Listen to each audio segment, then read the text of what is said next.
Avant de se rendre en France demain aux commémorations du 80e anniversaire du débarquement, le roi Charles III participe aujourd'hui au Royaume-Uni à un premier temps fort de ces célébrations.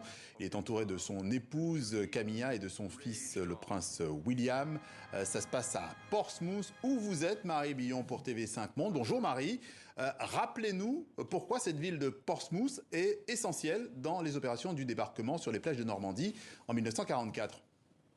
Parce que c'est ici que se trouvait le centre de contrôle opérationnel britannique et c'est aussi depuis Portsmouth que le général américain Eisenhower a donné l'ordre du déclenchement du débarquement du D-Day qui va avoir lieu le 5 juin et qui finalement donc a eu lieu le 6 juin 1944. Et c'est ici, vous voyez peut-être derrière moi la scène qui a été érigée au bord de la Manche que les célébrations du côté britannique ont eu lieu aujourd'hui.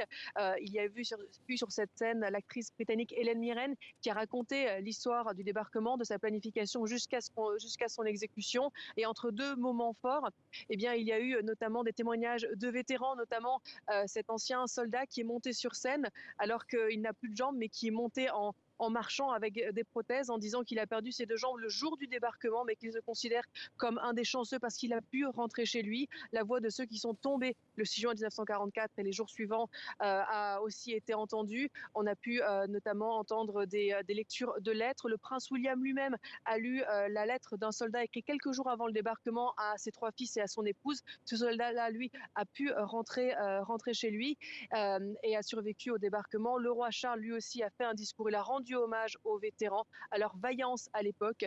Il a dit qu'il était compliqué, certainement difficile, impossible de se rendre compte de l'émotion qu'ils devaient ressentir à cette époque, de la fierté, de l'anxiété de ne pas être à la hauteur, mais aussi de la peur que ce jour soit le dernier de leur très jeune vie à l'époque. Et il a aussi dit que le devoir de mémoire qui est le nôtre aujourd'hui n'était pas uniquement passif, il est actif pour rendre hommage au quotidien à ceux qui ont délivré l'Europe de la tyrannie pour la liberté.